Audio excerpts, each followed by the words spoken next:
Você de lá do sertão, lá do cerrado, lá do interior do mato, da caatinga do roçado. Eu quase não saio, eu quase não tenho amigo, eu quase que não consigo ficar na cidade sem viver contrariado.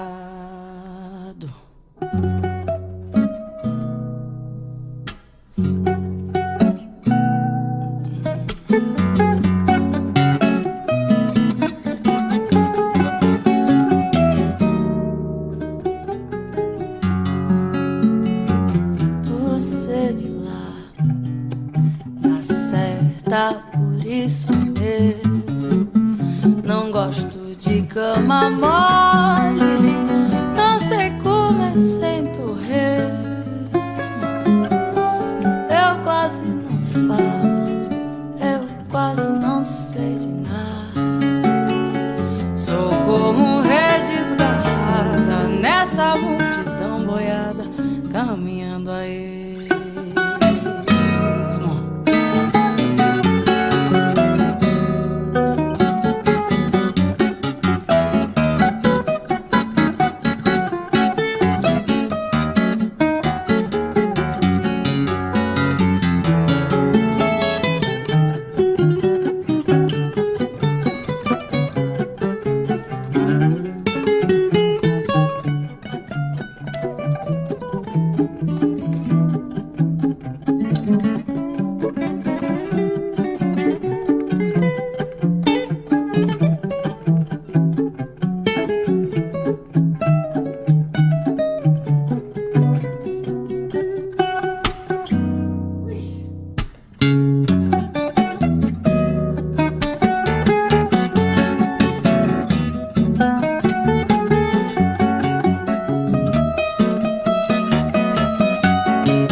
Você de lá, na certa, por isso mesmo. Não gosto de cama mole, não sei como é sem torresmo. Eu quase não falo, eu quase não sei de nada. Sou como Regis Garrada nessa multidão boiada, caminhando a esmo.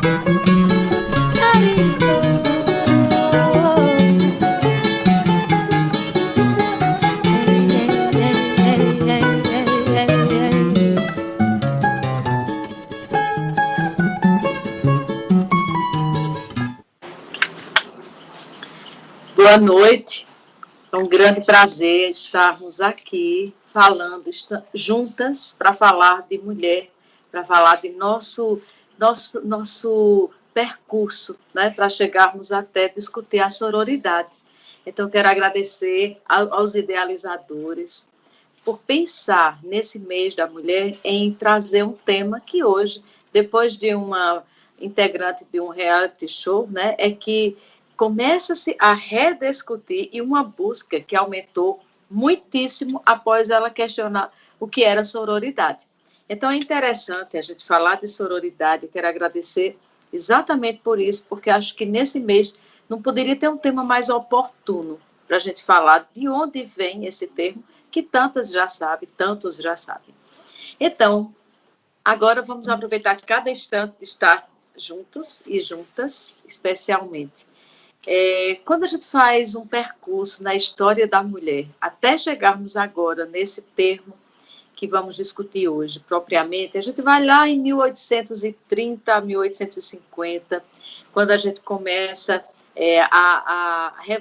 toda uma revolução que começa ali, da mulher se inserindo no mercado de trabalho. Então, historicamente, a sororidade já começou ali. Já começou quando, lá nos Estados Unidos, já começam as mulheres americanas saírem da fazenda para os centros urbanos para ocupar postos nas fábricas, especialmente.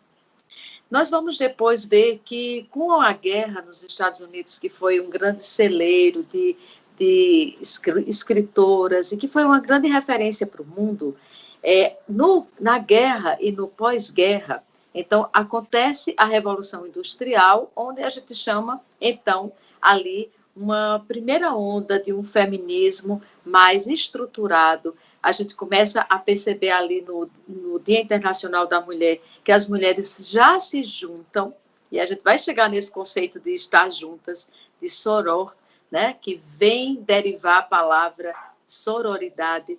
As mulheres já estavam juntas, brigando ali por seus direitos, apenas por seus direitos. A gente vai ver aí na terceira onda, com a democratização das mídias sociais, por volta de 1960, 70, a gente já começa a discutir, de fato, a sororidade, inclusive assim, com autoras que já se destacam, né, escrevendo sobre sororidade. E a gente vai observar que não é um tema novo, só ganha visibilidade agora porque nós temos todo esse acesso às mídias sociais, de forma geral, às redes sociais, e as mulheres veem cada vez mais a necessidade de estarem juntas. Então, nessa terceira onda do feminismo, não é esse feminismo distorcido, que mulher nunca quis provar que ela era melhor, que ela tinha mais competência do que homem. Está se falando aqui de competência de pessoas, e não o sexismo, né? Não para... nunca se pensou em solidificar essa masculinidade tóxica, esse sexismo de qual sexo forte, qual sexo frágil. Nunca foi essa a proposta, em nenhuma dessas ondas do feminismo, até a gente chegar a falar em sororidade de uma forma saudável, né? Qual o conceito que a gente chega hoje?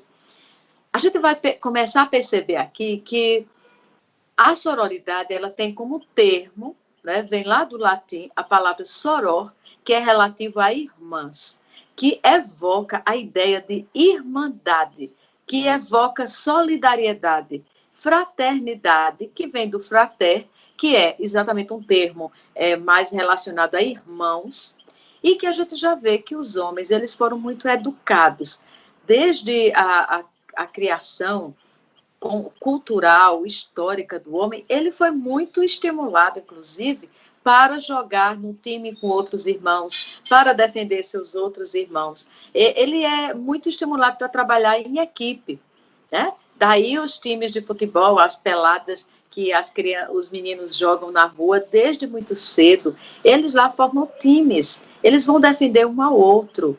Enquanto isso, culturalmente, essa construção social, a mulher não teve todo esse estímulo para essa irmandade entre mulheres. Basta a gente voltar essas crenças disfuncionais que refletem hoje desse sexismo distorcido, onde nós ainda lutamos, mesmo desde 1963 nos Estados Unidos, com o presidente Kennedy aprovando o voto feminino, e aí isso foi estendendo-se, né, em várias partes do mundo. Mas ainda hoje, o IBGE aponta que nós ainda, mulheres, temos menos direitos a postos de trabalho de destaque, de altas diretorias, nós ainda temos salários mais baixos, mulheres negras ainda sofrem muito mais no mercado de trabalho e não avançamos tanto quanto poderíamos. Mas olha desde quando começa, de 1830, 50, e aí vem a guerra, onde, pelo motivo de muitos homens indo à guerra, eu faço aqui esse recorte histórico lá nos Estados Unidos, porque, como eu disse, nos influenciou o mundo. Nós vimos que também pela baixa que houve de homens, muitas mortes na guerra, o que acontece? As mulheres começam a ocupar postos de trabalho que eram dos homens. Mulheres tiveram que produzir botes salva-vidas, tiveram que ir para fábricas de navios, fabricar peças para tanques de guerra, entre muitos outros trabalhos e serviços essenciais.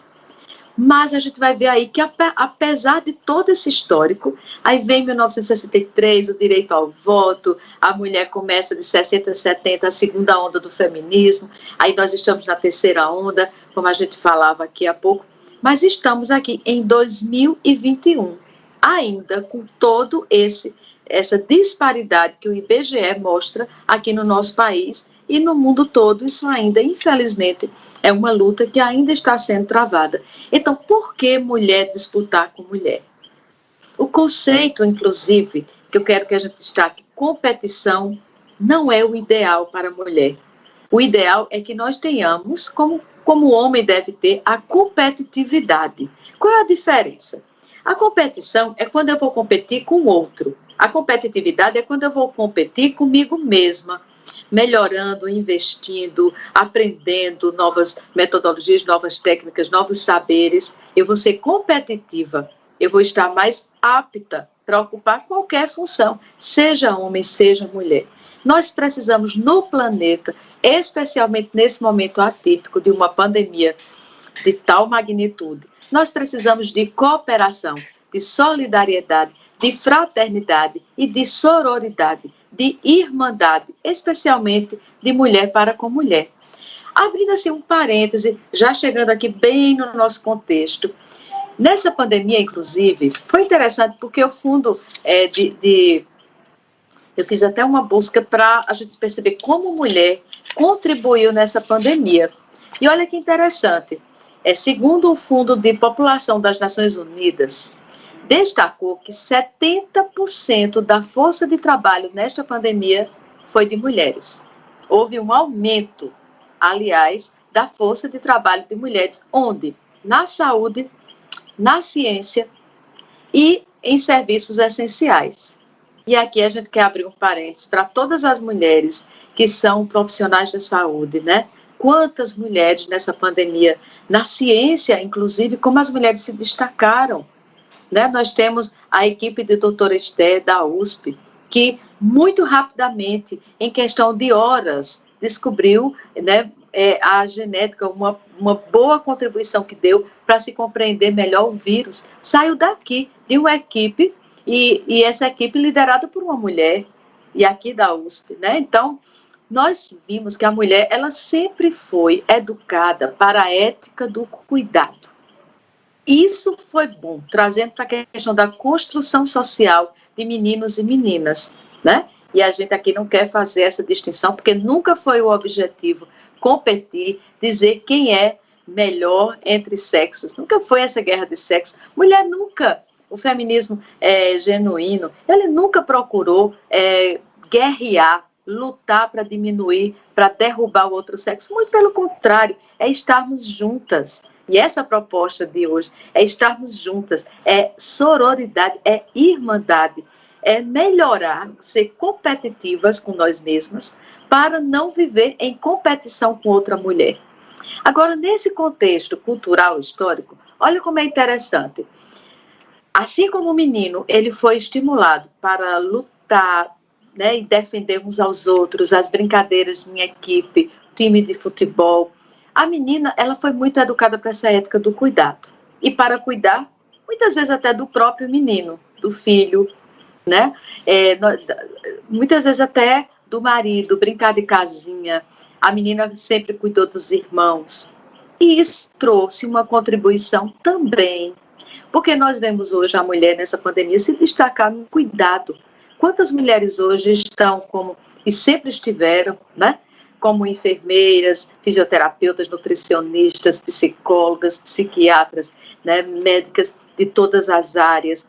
Quantas mulheres dentro aí dos hospitais, das clínicas como atendentes, né? Enfim, as odontólogas. A mulher teve essa construção social para o cuidado, e nessa ética do cuidado nós nos saímos muito bem, né?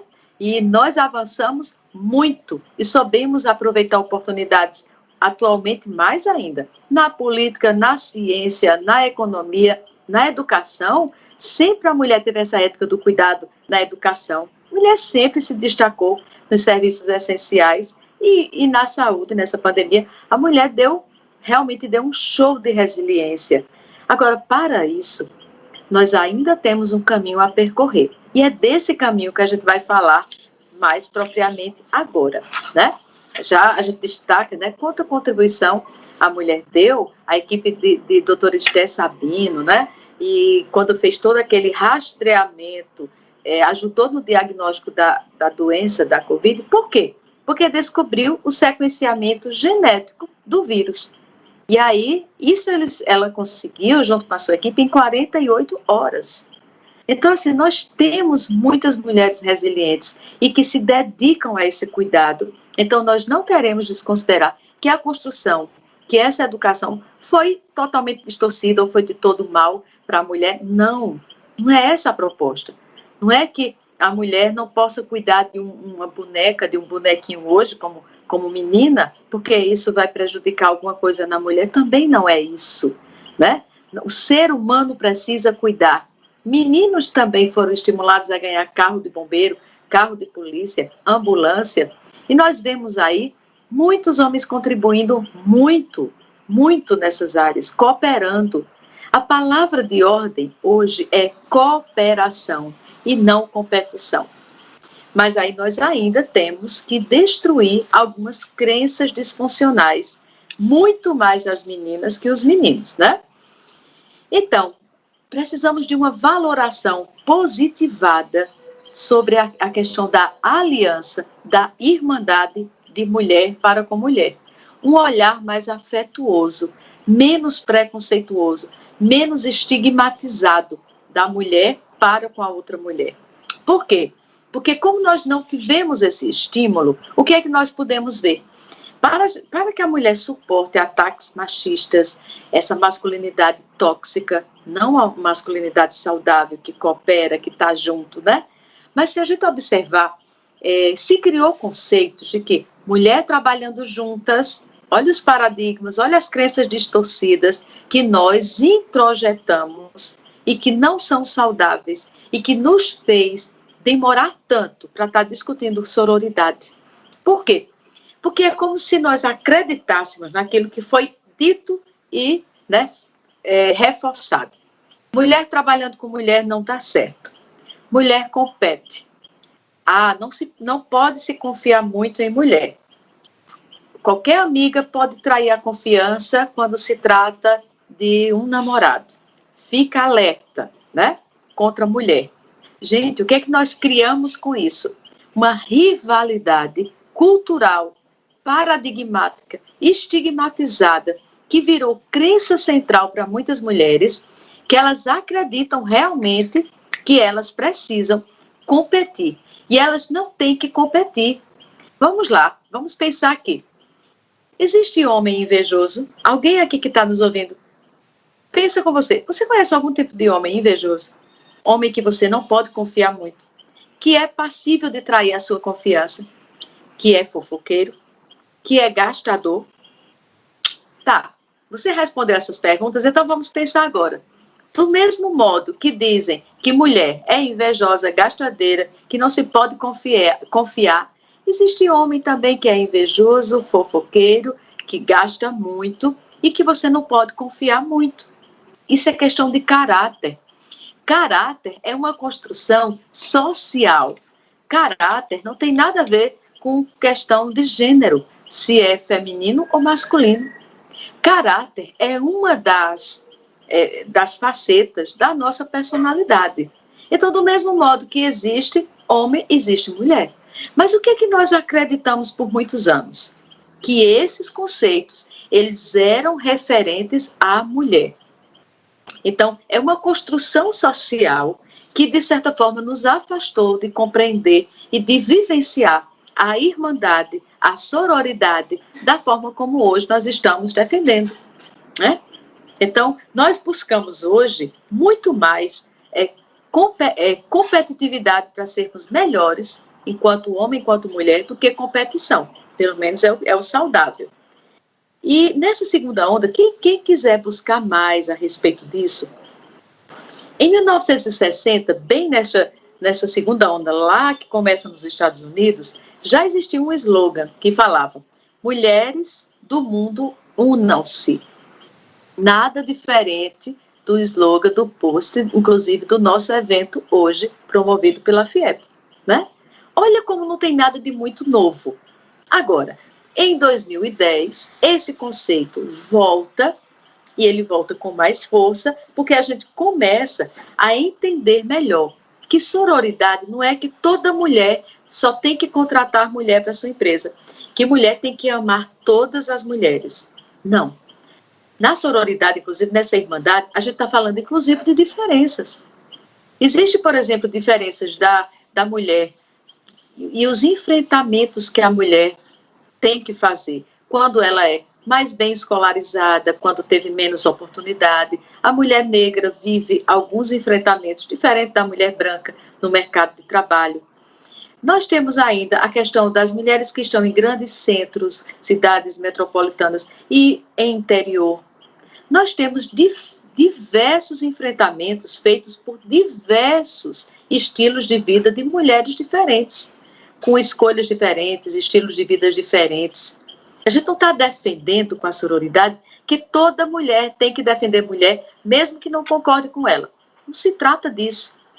Mas é desestigmatizar o conceito que mulher tinha preconceituoso contra a própria mulher, que foi internalizado nela e que a gente construa laços sociais, a gente construa um laço para fortalecer o apoio.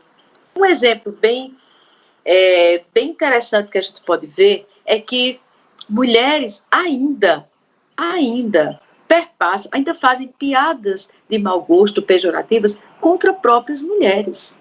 É concebível, em 2015, por exemplo, uma mulher que vai entrar no voo e ver que a comandante do voo, a piloto, né, é uma mulher, e ela dizer assim: ai, não, agora eu estou com medo, porque olha quem tá conduzindo a aeronave, uma mulher. Como assim? Existem pesquisas, inclusive, a neurociência tem mostrado que em algumas competências, em alguns cargos, inclusive, mulheres, elas só assumem, elas não se arriscam, elas assumem quando elas se sentem muito preparadas, inclusive, para assumir aqueles cargos. Mulheres, inclusive, elas desenvolvem muito o hemisfério direito, que é responsável pelo emocional, né? Homens, por isso, escolhem muitas áreas exatas, engenharias, eles lidam muito bem com o hemisfério esquerdo. Existem diferenças fisiológicas também comprovadas, né? Entre homens e mulheres, entre seres, entre mulher e outra mulher, mas ainda há uma prevalência de mulheres que buscam mais as áreas que a gente falou há pouco e mulheres que se dão muito bem em liderança. Nós podemos citar, né? A Dudalina, ela é liderada por uma mulher e, né, nesse histórico da Dudalina é até interessante porque é a maior exportadora de camisas do Brasil hoje e é uma empresa bem reconhecida e ela começa de uma vendinha onde o seu Duda, lá no balneário de Camboriú, o seu Duda, casado com Dona Nina, compra um tecido a mais, muitos sabem disso, e para não haver prejuízo, ela desfaz uma camisa, vê como se costura, contrata 2 costureiras e usa o quarto dos filhos para começar daí uma grande empresa, porque ela tinha esse viés empreendedor. Quem? Dona Nina. O que seu Duda gostava de fazer? E não tem problema algum, mas é bem estigmatizado como se fosse da mulher. Ele era poeta, ele gostava de poesia. E ela se destaca muito bem. E aí uma coisa interessante, a filha que está à frente da Dudalina hoje tem 11 irmãos homens, mas ela se transformou numa grande empreendedora, né? Não se trata da questão de ser homem e ser mulher, mas ela herda geneticamente, culturalmente, o ambiente, né? E os aspectos biopsicossociais também contribuem para que, seja homem, seja mulher, a gente desenvolva mais ou menos habilidades, que tenha mais ou menos oportunidade de desenvolvê-las. E aí a gente vai ver hoje a Dudalina, assim como a gente vai ver a Magalu, a Magazine Luiza, né? Que a gente vai ver que também a Líder é uma empresa familiar que se destaca muito, que vendeu assim mais de 2 bilhões de reais em 2019, ela realmente se destaca à frente da empresa e quando ela entra para liderar a empresa familiar, a empresa cresce. Então nós podemos ver que não se trata a sororidade de uma questão de colocar todas as mulheres dentro de um mesmo kit, tá? Não se trata disso. A gente está falando aqui em diferenças biopsicossociais que vão nos fazer subjetivas, mas que nós precisamos ter um olhar mais generoso, um olhar mais fraterno também, um olhar mais de aliança com outra mulher. Sempre escute a história de uma mulher. Enquanto psicóloga, eu vivo de escutar histórias. Como eu aprendo, como eu cresço com isso? Como a gente aprende com a história de mulheres? Quantas mulheres, elas beberam tanto dessas crenças distorcidas que elas fazem piada com próprias mulheres, né? Do tipo, se uma mulher, ela usa uma roupa e a outra acha que é muito exótica ou chama muito atenção. Mulheres, eu já escutei mulher dizer, ela não tinha espelho em casa, não? E daí, se ela tinha espelho, se ela não tem espelho? Se o corpo é dela e a roupa é dela, eu, enquanto mulher, se eu não tenho a mesma ousadia, eu tenho que respeitar o direito que ela tem, enquanto mulher igual a mim, de usar o que ela quer, de escolher a profissão que ela quer, né? Então, muitas mulheres, elas sofrem o contrário da sororidade, que é a dororidade. O que seria isso? Seria a dor provocada por um machismo que, infelizmente, às vezes nós ainda perpassamos e educamos filhos para esse machismo. É disso que a gente está querendo falar hoje. É isso que chega um momento que fica inconcebível. A gente não tem um olhar mais generoso. Homens que podem aqui estar nos ouvindo, se você tem um amigo que você sabe que ele provoca violência física, psicológica, moral na sua companheira, aí você não vai conversar com ele, ou você não vai até mesmo denunciar, você não vai fazer absolutamente nada para interromper esse ciclo de violência. Só porque ele é seu brother, porque ele é seu amigo, para não ser antipático com ele, porque você é homem, homem protege homem. Então vejam como muitas vezes esse machismo, ele se alimenta de separação e desunião. E aí nós fomos educadas, né? Infelizmente, como toda cadeia de algum tipo de violência moral, emocional, psicológica, vai se retroalimentando. Existe alguém que abusa de poder, né, de valores machistas, mas para que abuse tem que ter o abusador tem que ter aquele de quem abusa, que é a vítima. E às vezes a vítima começa a achar que aquilo é normal e vai achar que a outra pessoa também tem que ser vítima, porque eu sou vítima. Por que está reivindicando? Por que essas mulheres estão agora falando em sororidade? Por quê? Porque simplesmente a gente tem que quebrar essa cadeia. Não é natural, não é normal. Né? Nós temos que quebrar a nossa bolha e ajudar outras mulheres. Vamos falar de bolha. Eduardo Hall é um escritor que, em 1963, ele cria uma teoria chamada de espaço prosêmico. Ele se referia a que cada pessoa ela tem como se fosse o seu espaço do eu privado, como se fosse uma bolha, que a gente tem uma bolha invisível, tá?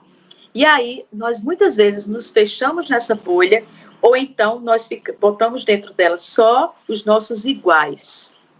E aí nós nos fechamos. Eu não vou defender aquela ali, eu não vou defender aquele ali. Não, vou ficar na minha, não vou me meter. A gente não se mete em problema do outro. Deixa o outro lá com sua dororidade. Eu não vou me meter. E o que a gente está querendo dizer aqui é que nós precisamos abrir essa bolha. Precisamos ter um olhar mais empático com outras mulheres, especialmente falando para a mulher hoje. Nós precisamos não ficar de espectadoras, ou então ainda ficar retroalimentando essa cadeia desse machismo, dessa masculinidade tóxica, como se de fato fosse criado, que não foi, um sexo fraco e um forte. Nós não podemos retroalimentar essa cadeia. Nós estamos aqui justamente para convocar todas as mulheres a não pensar num feminismo de guerra de sexos. A gente não está falando disso. Nós fomos feitos um ser subjetivo, um ser humano, homem, mulher, brilhante, que tem todo o potencial de ajudar e que muitos estão cansados nesse momento porque estão ajudando outros seres humanos. A gente precisa de apoio mútuo e especialmente esse viés psicológico mais da mulher para com a mulher, porque nós temos esse caminho a percorrer. Nós temos muito mais a lutar para sermos mais fortes, se apoiar, mas a gente precisa se escutar, é necessário. E é por isso que a gente abriu aqui, eu dou assim, meus parabéns especiais a quem pensou abrir esse espaço para juntar tantas pessoas nesse momento, para a gente estar aqui, né, pensando sobre isso. As meninas dessa terceira onda, né, do feminismo, que a gente considera mais saudável, que vem de 2010 em diante, as meninas hoje, elas têm ainda pouca representatividade. Avançamos muito? Avançamos. Falamos há pouco de uma pesquisa que a mulher aumentou em 70% sua contribuição nessa pandemia, na saúde, na educação, na ciência. Mas, por incrível que pareça, nessa pandemia também, no Brasil e no mundo, aumentou consideravelmente as estatísticas de violência contra a mulher.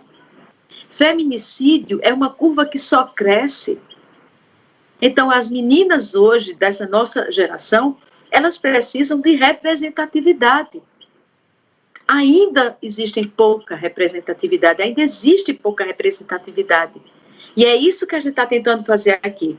É que se nós tentarmos fazer uma construção social da maneira mais coerente, pensar nessa irmandade, pensar o conceito de sororidade da maneira que a gente está tentando trabalhar aqui, nós vamos ter menos injustiça, né? Seja nas relações a dois, menos mulheres sofrendo de relações tóxicas, de relações abusivas, menos meninas sendo mortas por seus companheiros, simplesmente porque não querem mais estar na relação. Nós vamos ter muito menos desigualdades no mercado de trabalho, se nós começarmos a quebrar esses paradigmas e a estarmos mais em aliança. Se a gente começar a entender mais esse conceito, essas meninas dessa nova geração, elas vão conseguir muito mais avanço do que nós. Porque olha como já foi tão injusto isso. Na década de 60, que a gente já falava aí, né? Numa segunda onda do feminismo, a partir de lá, 60, 70, olha como ainda existiam leis que eram contrárias aos direitos que nós queremos hoje. Ainda não existiam leis de assédio sexual. Inclusive, muitas mulheres elas eram demitidas quando casavam ou engravidavam. Né? Nós sabemos disso. Inclusive, as aeromoças, tem pesquisas que mostram na história, isso nos Estados Unidos, na Europa, e isso respingava aqui também. Aeromoças, elas eram demitidas porque se engordassem ou se atingissem 30 anos de idade. Quando passavam disso, elas tinham um risco de demissão altíssimo. Não recebiam hora extras, né? E, inclusive, tinha algumas indústrias nesse período que para a mulher ocupar um cargo, ela tinha que pegar um peso de mais de 15 quilos para provar que ela era resistente para ocupar um cargo em uma indústria. Infelizmente, né, em 8 estados nos Estados Unidos, nesse período, somente em 8 estados, davam às esposas direito sobre propriedade do marido. Vejam, né? Aquelas que estavam no mercado, aquelas que queriam engravidar, aquelas que eram casadas, elas enfrentavam alguns avanços, começaram a ter o direito em 63 ao voto, mas em contradição a tudo isso, elas não tinham os seus direitos assegurados, morais, sexuais, direitos trabalhistas, né? De um modo geral. E aí a gente vê que, a partir daí, a gente começa a ver a sororidade como uma ferramenta de defesa nossa, uma ferramenta estratégica, para que tudo isso que nós já conquistamos, a gente consiga conquistar mais.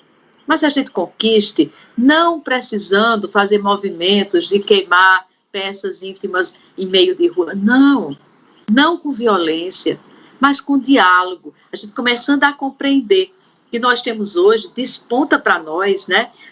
Nós temos todo um fundamento ético hoje, que nós podemos usar, né, no século XXI.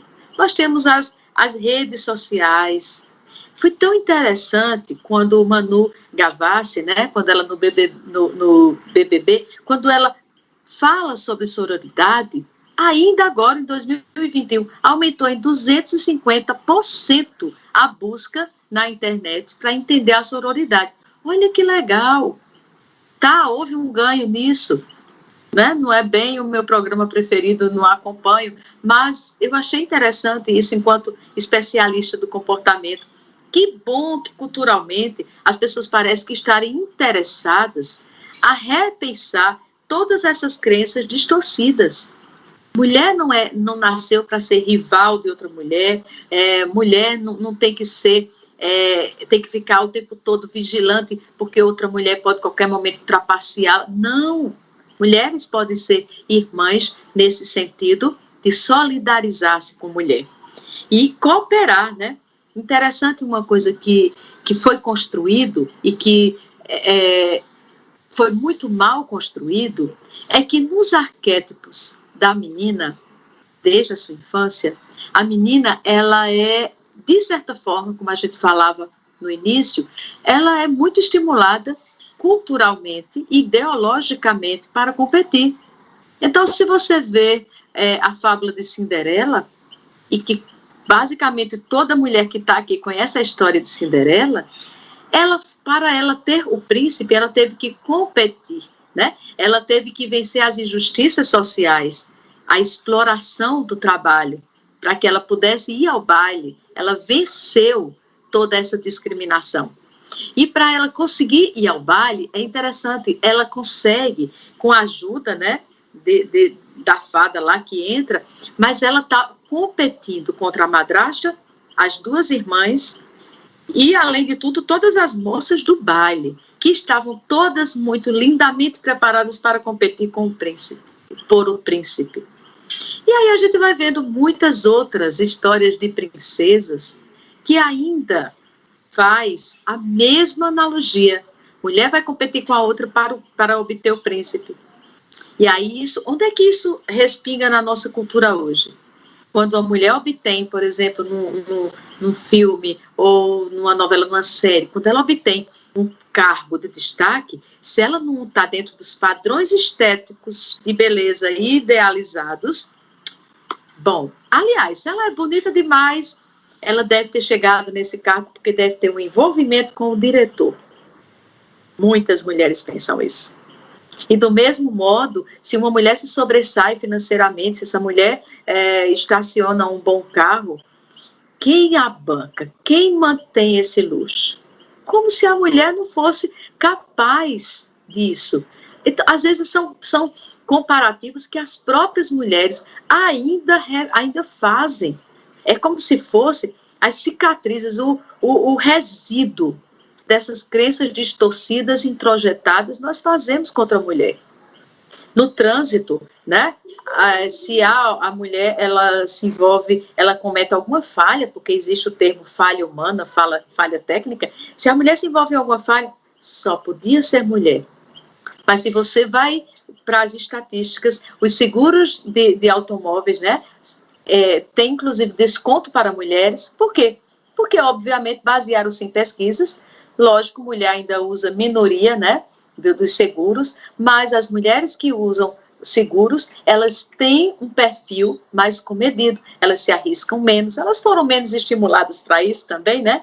Elas ganhavam menos carrinhos, obviamente, elas ganhavam bonecas, fogãozinho, vassourinha, panelinhas. Nós já falamos sobre isso. Estimulou a ética do cuidado. De um todo, também foi muito bom, porque a mulher conseguiu uma habilidade, uma plasticidade neural. A mulher usa muito bem seu hemisfério direito e esquerdo do cérebro, e a mulher, ela consegue fazer múltiplas tarefas. Ganhamos com isso. Mulher consegue e se desgasta. Por isso, mulher tem mais ansiedade, mais depressão do que homens. Mas a gente vê mulheres sendo muito multifuncionais. Mulheres que conseguem trabalhar estrategicamente o dia todo, chega em casa e ela tem uma noção de tempo, de gestão de tempo, e ela consegue dar conta do trabalho fora e dentro de casa, né? E ela ainda consegue ter todo um certo controle, né? Isso cansa. Nós temos, inclusive, no Brasil hoje, segundo a OMS, publicado na revista Exame, 18,6% de pessoas com ansiedade em tratamento no Brasil. E, infelizmente, desses dados, 58% são mulheres, né? Nós, para cada 20 casos de depressão, nós temos uma média aí, né, de 2 a 4 homens, o restante mulheres. Mulher, ela ainda tem uma sobrecarga considerável maior que o homem de trabalho, porque ela consegue e ela foi estimulada e culturalmente ela internalizou, e muitas até acham que não precisam pedir ajuda de filhos e homens, porque mulher faz melhor. Olha, outra crença distorcida. Não, homem não sabe fazer, deixa que eu faço. Homem é desajeitado. Homem não sabe fazer isso. Ah, não, homem não cuida tão bem de filho, deixa que eu me sobrecarregue com trabalho fora, trabalho de casa e com o filho e com a educação, porque homem não tem paciência. Vocês já escutaram essas crenças? Vocês concordam que existe uma distorção, uma disfuncionalidade? E a partir desse modo como pensamos, sentimos, agimos. E aí nós fortalecemos a dororidade, que é a dor provocada por um machismo que começa dentro das nossas casas e vai minando para outros campos da sociedade. E por isso nós estamos hoje tentando fazer o caminho inverso, né? Lembrar que mulheres, elas precisam começar a repensar. Existem mulheres, inclusive o IBGE também apontou, que existem mulheres ainda mais bem qualificadas no mercado no Brasil do que homens em algumas áreas. Pois é, se você vai ver hoje em alguns cursos universitários, aí existe hoje uma prevalência de mulheres, sabe? E assim nós vamos ver mulheres que se destacaram ao longo dessas primeiras, segundas, terceira ondas do feminismo no Brasil, se destacaram muitíssimo. E a gente não pode passar por cima, a gente vai lembrar alguns nomes aqui de grandes mulheres, né, nesse eixo, que elas não foram para a onda da competição. Elas investiram na competitividade, investiram nelas, venceram preconceitos, quebraram barreiras. Cecília Meirelles, né? Cora Coralina, também brasileira, grande poeta. Tarsila do Amaral. Gente, a obra de Tarsila do Amaral, a Abaporu, ela é avaliada em 2,5 milhões de dólares. É uma das obras brasileiras na história mais bem valorizadas de uma mulher, de Tarsila do Amaral, né? Se a gente for observar aqui, Maria Quitéria, ela foi à guerra, inclusive lutou na guerra, e é interessante, no período para lutar pela independência do país, ela se vestiu de homem, né? O próprio, é interessante até porque assim, o próprio pai foi quem a percebeu e o seu comandante foi quem defendeu que ela continuasse lutando. Vamos lembrar também de Chiquinha Gonzaga nas artes. Pois ela foi a primeira maestra no Brasil, Aquela marchinha bem conhecida, O Abre Alas, de 1899, composta por quem? Por uma mulher. Agora venceu e fez diversos enfrentamentos. Imagina, se nós precisamos fazer hoje, imagina quanto essas mulheres não fizeram muito mais. E para isso elas não contaram com todo esse mecanismo que nós temos hoje das mídias sociais para estar discutindo sororidade, para ter apoio de outras mulheres, não. Elas foram muitas vezes contra as próprias famílias, sofreram extremos preconceitos. E tinham preconceitos principalmente das damas da corte, né, da elite. Elas eram contra, ao invés de elas vibrarem, de aplaudirem, né, de dizer assim, que bom uma mulher me representando, elas eram contra. Elas viravam o rosto para essas mulheres. Nós vamos ver Nízia Floresta. Nízia Floresta, ela fundou, né, ela fundou várias escolas, colégios para meninas brasileiras. Ela se destacou muito no direito das mulheres e lutou muito contra o direito, né, da mulher vencer injustiças. Então a gente vai ver aí Hebe Camargo, que teve o primeiro programa feminino no Brasil, e desde a Rede Tupi, ela fez assim, uma grande representatividade da mulher na rádio, depois na TV. Zilda Arnes, né, uma grande pediatra, que criou inclusive a Pastoral da Criança, foi quem difundiu o soro caseiro, diminuiu consideravelmente, estatisticamente, a mortalidade infantil, que era absurda no Brasil. Quem fez isso? Uma mulher. Uma mulher. Então, assim, nós podemos ver aqui, né, que Maria da Penha, que em 2006 tem uma lei aprovada com seu nome. Por quê? Porque ela lutou por 20 anos para ver preso o ex-marido que tentou matá-la e que por vezes tentou matá-la, não conseguindo, ela acabou cadeirante, né? Mas ela não se rendeu àquela cadeira. Maria da Penha, ela lutou, né? E essa lei entrou em vigor em 2006 e todas nós hoje somos privilegiadas. Qualquer homem hoje que se achar no direito de nos bater, ele vai ser preso se ele for realmente enquadrado, se ele for pego, né? E ele for julgado, ele vai se enquadrar dentro dessa lei, que tem o nome dela. E nós vamos ver muito Nise da Silveira, eu não podia esquecer, né? Puxando para a saúde mental, eu não podia esquecer Nise da Silveira. Nise da Silveira é uma grande psiquiatra. E o que é que ela contribui? Ela é contra todos aqueles procedimentos invasivos que eram feitos contra as pessoas que têm patologia mental. E ela luta, e através do desenho, da pintura, uma alagoana, nordestina, ela consegue que o doente mental se socialize. E virou filme, virou documentário, livros, a história dessa grande psiquiatra brasileira. Outra nordestina, alagoana, Marta Vieira da Silva, né? Inclusive, Marta, como jogadora da seleção brasileira, uma coisa interessante, queridas, também alagoana, né? Mas ela superou o ranking de Pelé, com 98 gols com a camisa da seleção brasileira. Uma mulher conhecida, né? Às vezes até mais reconhecida fora do Brasil do que dentro do Brasil. Não é interessante isso? Né? Então, esses são nomes de algumas das mulheres. A gente pensa as mulheres hoje, né, que estão à frente de grandes empresas, como a gente falou aqui, da Dudalina, da Magalu, da Magazine Luiza, mas nós vemos aí todas essas mulheres, como Tarsila do Amaral, como Cora Coralina, Cecília Meirelles, como a gente viu Chiquinha Gonzaga, chegando até a Marta. Em cada época, nós tivemos boas representatividades, só não tivemos sororidade suficiente, não tivemos irmandade, não tivemos o sentimento de fraternidade, de aliança, para nos fortalecer. Muitas mulheres ainda, quando uma mulher sofre algum tipo de abuso, de violência física, pasmem, mas muitas mulheres ainda questionam.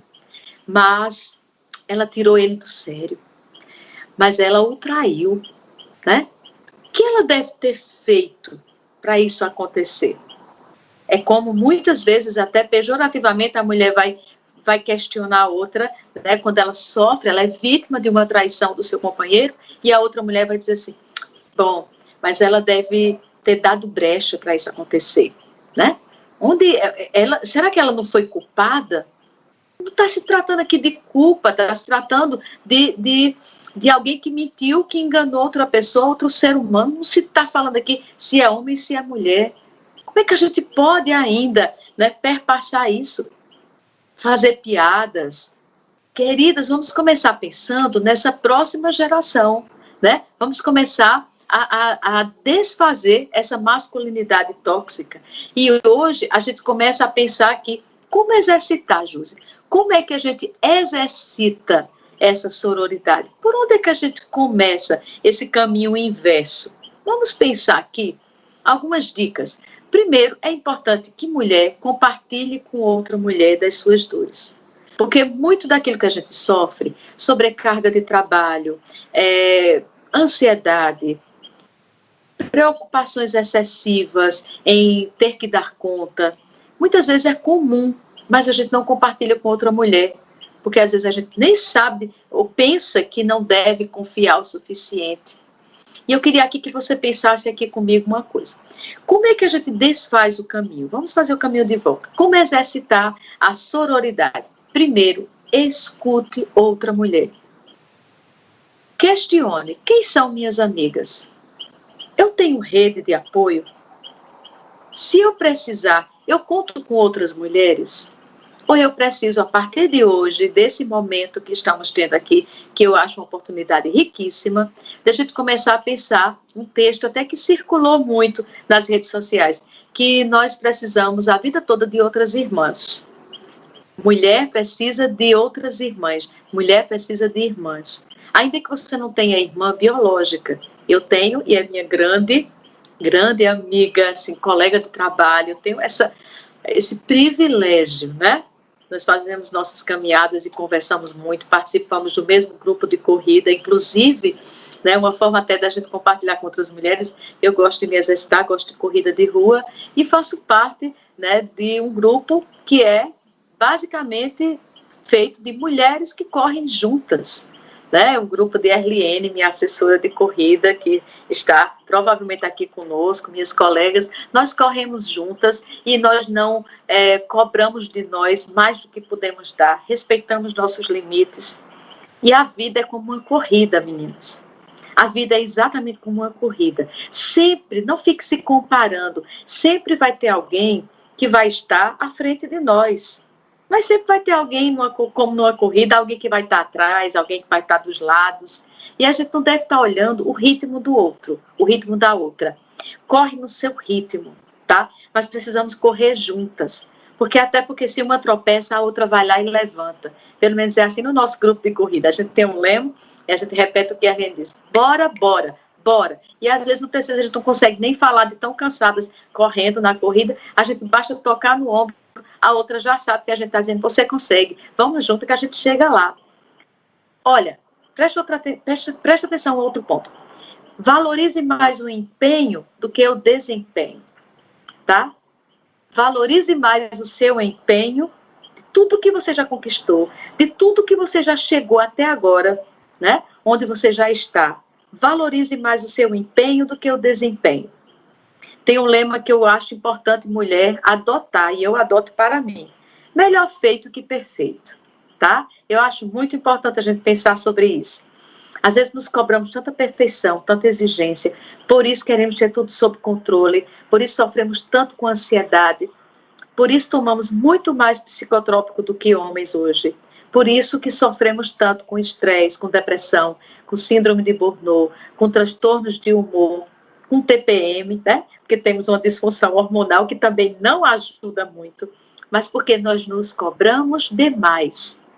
Nessa crença disfuncional histórica de que mulher tem que competir com outra, mulher tem que, para se dar bem, não pode confiar na outra, mulher tem que correr individual, a corrida da vida, porque não tem aliadas, tem rivais. Nós começamos desde pequenas a achar que tínhamos que estar sempre nos cobrando para competir. O que aconteceu? Quando chega no ambiente de trabalho, a gente vai competir e a gente vai concorrer também. Isso nos sobrecarrega.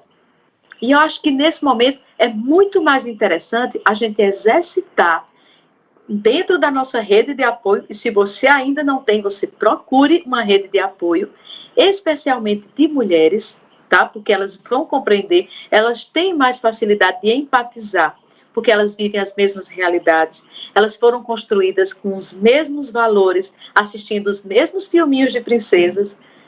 Parêntese. Ainda bem que as meninas hoje já têm uma princesa como a Fiona, né? A Fiona, ela já é bem diferente, ela não está se enquadrando dentro de um padrão estético estabelecido de beleza. Ela é ela mesma, ela vai contra até os pré-requisitos do reino, e ela faz a sua escolha para o seu companheiro, e esse companheiro divide com ela tarefas, e ela é real, ela não é a ideal, a princesa ideal. Eu acho a Fiona uma boa princesa para a gente conversar com nossas filhas e estimular, né, sobre esses preconceitos, que elas aprendem muito e elas podem começar agora a não repassar mais se nós fizermos a nossa parte. Então, vamos fechando aqui o nosso tempo, pensando como nós podemos exercitar sororidade. Como eu dizia, empatia. Para ter empatia, para ter escuta ativa, eu tenho que ter uma rede de apoio, né? Eu tenho que resgatar se eu perdi. Eu tenho que fortalecer a minha rede de apoio. Aquelas minhas amigas da infância, da adolescência, que eu deixei se perder. Aquelas do meu ambiente de trabalho, que eu achei equivocadamente que eu não podia confiar. A gente precisa resgatá-las. Para quê? Então, vamos lá para o passo a passo que eu destaco aqui para nós. Esqueça chavões. Se você quer exercitar a sororidade, vamos concluindo com essas dicas. Esqueça chavões. Esqueça piadas de mau gosto, tá? Sobre mulheres. Tenha realmente... Mulher não é... Mulher, mesmo sendo desiguais, mesmo fazendo nossos enfrentamentos diferentes, mesmo sendo subjetivas, mas nós precisamos saber que nós somos, de uma outra forma, nas nossas lutas, nós somos iguais nesse sentido. Então, não vamos fazer piada de nós mesmos. Não vamos mais repetir chavões contra mulheres. 2, escute, respeite e aprenda com outras mulheres. Quando você estiver estigmatizando uma mulher, comece a escutar, a procurar saber a história dela para ela chegar até ali. Muitas venceram sérios desafios, tá? Então, escute. Se ela não está se enquadrando naquele perfil que a gente considera socialmente ideal, ela já deveria ter conquistado isso, ela deveria estar sim, porque aí ela seria uma mulher mais bem-sucedida. Comece a pensar, ela foi uma menina igual a mim, e fez todos os enfrentamentos que eu fiz, teve sonhos parecidos com os meus, mas talvez teve oportunidades diferentes que eu. Quem sabe até ela sofreu algum tipo de violência psicológica, moral, talvez ela foi a própria violência econômica, ela teve muito pouco oportunidades, né? Então, escute, respeite e aprenda com outras mulheres diferentes de você. Terceira dica para a gente exercitar a sororidade. Não use a sua própria regra machista para medir outra mulher, tá? Não use para julgá-las, para criticá-las, tá? Por exemplo, comece pensando assim, se a minha colega, essa minha amiga, se ela fosse homem, será que eu estaria julgando dessa forma? Será mesmo que eu estaria vendo da mesma maneira se ela fosse homem? Ou seja, a terceira dica, não use a sua régua machista para julgar e para criticar. 4, não culpe vítimas, não transforme mulheres em vilãs quando elas são vítimas, por conta de seus preconceitos. Então, não culpe a vítima por agressões. Nada justifica o que uma mulher sofre de violência psicológica, moral, social, física. Nada justifica. E a quinta dica para a gente exercitar a sororidade. Se você percebe uma mulher em situação de risco, e especialmente em algum tipo de violências dessa que a gente falou agora, Se tiver num ambiente que você chegue, aproxime-se dessa mulher. Faça-se até de amiga e tente tirá-la daquela situação de risco. Convide ela para tomar um café, né? Faça parecer que você é amiga de longas datas e tire aquela mulher daquela situação. Porque hoje é ela, mas poderia ser você. E um dia pode ser você. Então, faça por ela aquilo que você gostaria que outra mulher chegasse e fizesse por você. Não a julgar, não a criticá-la, não usar chavões, tá? Não medir a mulher na própria regra que você, a própria régua que você usa, que é machista. E aí, vamos começar a confiar mais em outras mulheres. Não é verdade, é mentira. Nós não nascemos para rivalizar. Nós nascemos para ser irmãs, para ser fraternas uma com a outra. E nós precisamos entender que a gente precisa amar o próximo, a próxima, como amamos a nós mesmos, tá? Não queira para o outro aquilo que você não quer para você, especialmente para outra mulher que passou por lutas tão parecidas com as suas para chegar onde ela chegou. Toda mulher quer ser feliz, tá? Não esquece disso. Não esquece, toda mulher quer ser feliz. E toda mulher nasceu para ter um espaço. E esse espaço, nós precisamos exercitar. Esse espaço começa dentro de nós e ele se espalha. Nós já tivemos uma grande contribuição também. De todo não foi ruim a nossa construção. Nós fomos criadas, lembre, para a ética do cuidado.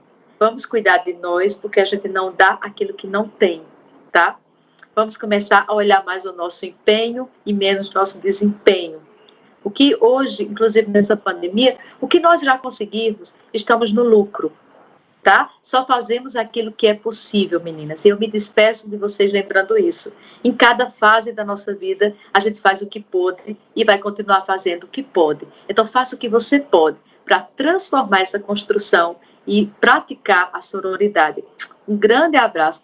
Muito obrigada por estar comigo aqui, conversando, porque tudo isso que eu disse foi primeiro para mim. Vamos fazer uma rede fraterna. Um grande abraço, que você exercite as nossas dicas hoje. E aplauda as mulheres que fazem diferença na sua vida, que faz diferença no nosso Brasil.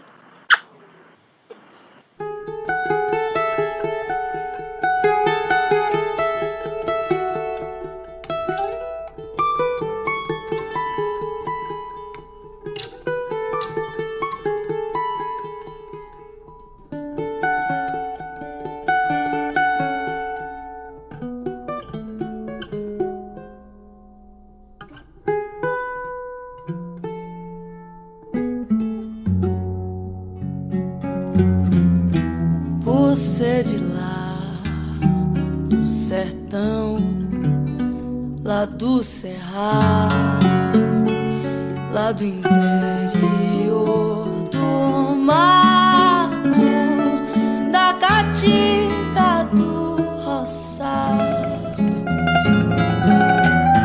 Eu quase não saio, eu quase não tenho.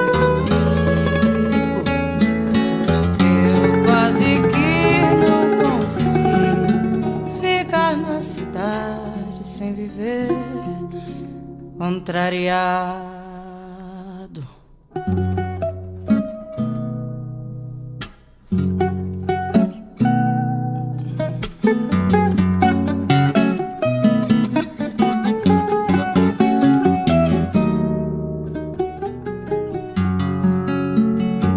Você de lá tá certa, por isso mesmo. Não gosto de cama mole, não sei como é sem torresmo. Eu quase não falo, eu quase não sei de nada. Sou como desgarrada nessa multidão boiada, caminhando a esmo.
isso mesmo. Não gosto de cama mole, não sei comer sem torresmo. Eu quase não falo, eu quase não sei de nada. Sou como um ré desgarrada nessa multidão boiada.